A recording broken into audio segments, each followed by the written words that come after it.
आज का हमारा टॉपिक जिंकम मेटालिकम है।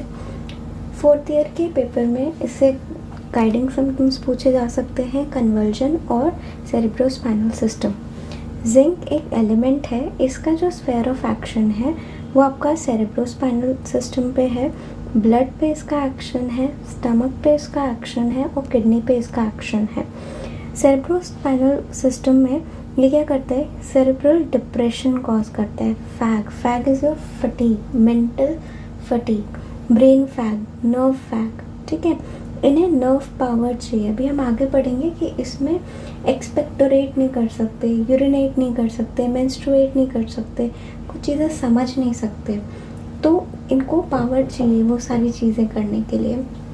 बर्ट ने बोला है कि आयरन ब्लड के लिए है तो जिंक नर्व अफेक्शन के लिए है।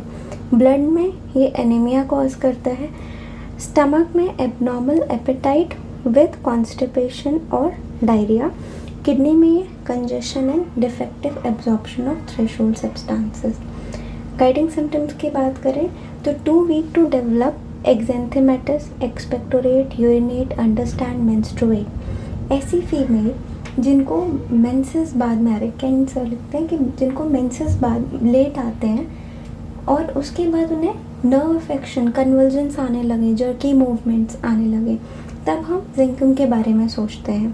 फिर एक इसका एक्सट्रीमिटीज़ या फिजिकल सिम्टम भी मांगता है, incessant and violent frigidity feeling in feet and lower extremities must move them. इनके अंदर एक रेस्टलेसनेस प्रेजेंट है, उस रेस्टलेसनेस के कारण ये अपने लोअर एक्सट्रीमिटीज़ को, पैरों को लगातार मूव करते रहते हैं। हम एक आगे ये भी सिम्टम देखेंगे कि ये जब सो रहे होते हैं, रिटायर करने जाते हैं, तब भी इनमें मूवमेंट, पैरों की मूवमेंट प्रेजेंट रहती है।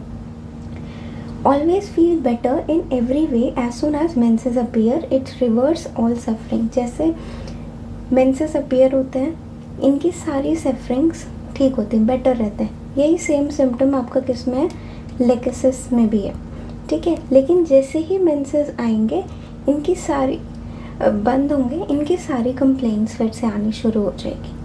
हंगर इनका बहुत मार्क्ड है, इन्हें भूख लगती है 11 या 12 बजे और बहुत ज़्यादा ग्रीडी रहते हैं, लेकिन जल्दी जल्दी चीज़ों को नहीं खा सकते।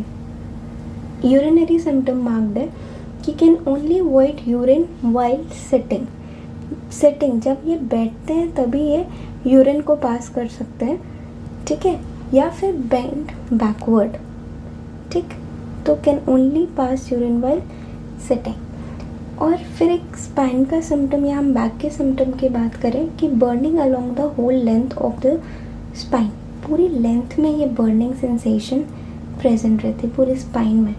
बैक एक होता है जो कि एग्रावेट होता है सिटिंग से और एमलरेट होता है वॉकिंग से, ठीक है।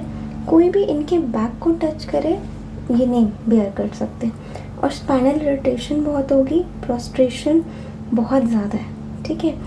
Excessive nervous moving of feets in bed for hours after retiring, जो हम सिम्टम की बात कर रहे थे कि इसमें इतनी ज़्यादा रेस्टलेसनेस प्रेजेंट है कि ये जब सोने जाता है तब भी वहाँ पे इनकी मूवमेंट्स प्रेजेंट रहती हैं। Weakness and trembling of extremities of hand while writing during menses, तो एक्सट्रीमिटीज़ हैंड्स में भी इनके अंदर वीकनेस, ट्रेम्बलिंग प्रेजेंट रहेगी। नर्वस अफेक्शन की बात करें तो सेरेब्रल अफेक्शन होता है, इम्पेंडिंग पैरालिसिस ऑफ ब्रेन की पैरालिसिस विथ मेडिकाट्रिक्स नेचर, इसको हम बोलते हैं the healing power of nature. ये बहुत वीक होती है, मतलब ये खुद से हील नहीं हो पाते। वेंट्रिकल्स में एफ्यूजन प्रेजेंट हो सकता है। चाइल्ड जब सोता है, ठीक है, तब रोता है और पूरी उसकी बॉडी जो है वो जर्क में रहती है ड्यूरिंग स्लीप, और डरा सा उठेगा, फिर अपने हेड को साइड बाय साइड रोल करेगा और उसके बाद फेस उसका पेल और रेड अल्टरनेटिवली हो जाएगा।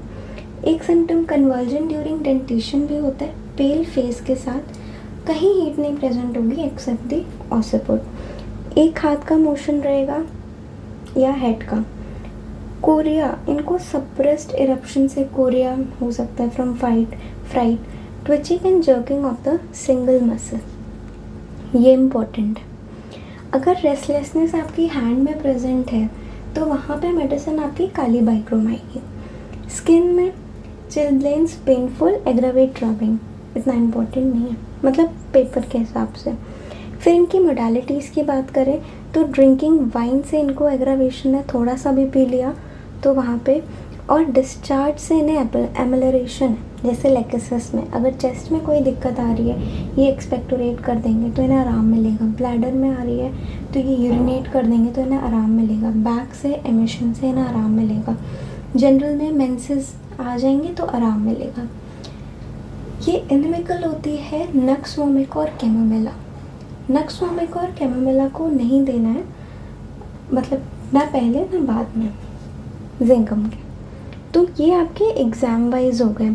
अगर हम इसके कुछ थीम को समझना चाहें माइंड मेथड के थ्रू, तो शंकरन सर लिखते हैं कि जो जिंक की मेन थीम है that is attack and defend. उसे ये लगता है कि उसने कोई ना कोई क्राइम कर रखा है और कोई उसके पीछे है, जो उसने क्राइम किया है तो कोई उसके पीछे है। तो इसमें एक रुब्रिक आता है डिल्यूजन परसिक्यूटेड। तो यहाँ पे ना कांस्टेंट एंजाइटी है कि कोई मुझे अरेस्ट ना कर ले। तो जिंक में एक फियर होता है अटैक का, और ये फियर कांस्टेंट होता है, ठीक है। तो इसीलिए इनका एक्साइटमेंट नर्वस सिस्टम पे ज़्यादा होता है। कोई मुझे अटैक करेगा या कर ना दे, इसके लिए ये लोग अलर्ट रहते हैं। Manifest by constant twitching, jerking, constant restlessness of leg. Patient feel somebody is after him and this cause restlessness. उसको लगता है कोई मेरे पीछे है, और एक क्रिमिनल लुक होता है फेस पे, feeling as someone may come from behind. तो इसमें अलर्टनेस रहती है, स्टिफनेस रहती है। क्यूप्रम में नर्व इफेक्शन में ही है, इससे बहुत क्लोज है, बट क्यूप्रम में जो थ्रेट है अटैक का वो कंटिन्यूअस नहीं है, वो इंटरमिटेंट है, पीरियोडिकल है। अगर यहाँ पे सप्रेशन होता है इरप्शंस का, तो वहाँ पे रेस्टलेसनेस आ सकती है। मिजील्स का इन्फेक्शन का सप्रेशन होता है तो नर्वस सिस्टम अगर इन्वॉल्व हो रहा है तो हम जिंक सोच सकते हैं। इमोशंस का सप्रेशन हो रहा है तो सोमनाबुलिज्म, स्लीप वॉकिंग आएगी, या सप्रेस्ड एंगर, वो ट्रेमलिंग और वीकनेस कॉज करेगा। Period of excitability of brain and ट्रेमेंडस restlessness, ठीक है। जिंकम इगोइस्टिक हो सकता है, बट अगर कोई उससे सुपीरियर आके उसे बोले तो वो नीचे भी आ जाता है। एक बहुत इंपॉर्टेंट रुब्रिक है इसमें, डिलीरियम वायलेंट रिस्ट्रेंड एंड काम विद अ ग्रेट डिफिकल्टी, कि बहुत मुश्किल से ये लोग काम्ड होते हैं। फिर फिजिकल में हमने हंगर एग्रावेशन पढ़ लिया, anxiety conscience of as if guilty of a crime. बोला ना कि इन्हें लगता है कि मैंने कुछ ना कुछ गलत कर रखा है, वो अटैक कोई करेगा। डिल्यूजन एक्यूज्ड शी इज, कि मेरे पीछे कोई है, अरेस्ट हो जाएगी क्योंकि उसे लगता है कि हमने क्राइम कर रखा है, ठीक है। उसके पीछे कोई डेविल है, उसका मर्डर हो जाएगा। परस्यूड बाय एनिमीज, और अगर सप्रेस्ड एरप्शन है तो इंसैनिटी आएगी। Frustration of mind, mental exhaustion, restlessness, anxious, ठीक है।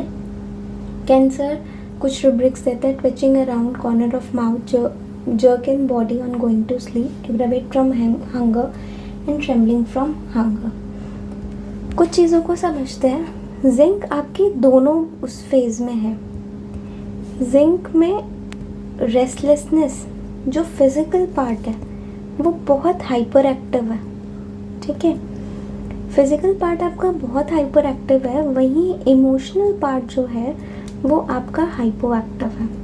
जैसे इसमें हम पढ़ेंगे ब्रेन फैग, इन्हें पावर चाहिए अपने फिजिकल्स को भी लाने के लिए। फिजिकल पार्ट में रेस्टलेसनेस है, एक स्टेज में तो इनकी बहुत ज़्यादा एक्साइटेबल है, बट वहीं दूसरी स्टेज में ये आ जाते हैं ब्रेन फैग की कंडीशन, ठीक है। बहुत एनर्जी रहेगी, रेस्टलेस रहेंगे, एंशियस रहेंगे, बट उसके बाद ये थक जाते हैं कि चीज़ें अब नहीं हो रही, ठीक। तो this was all about zinc. Thank you so much.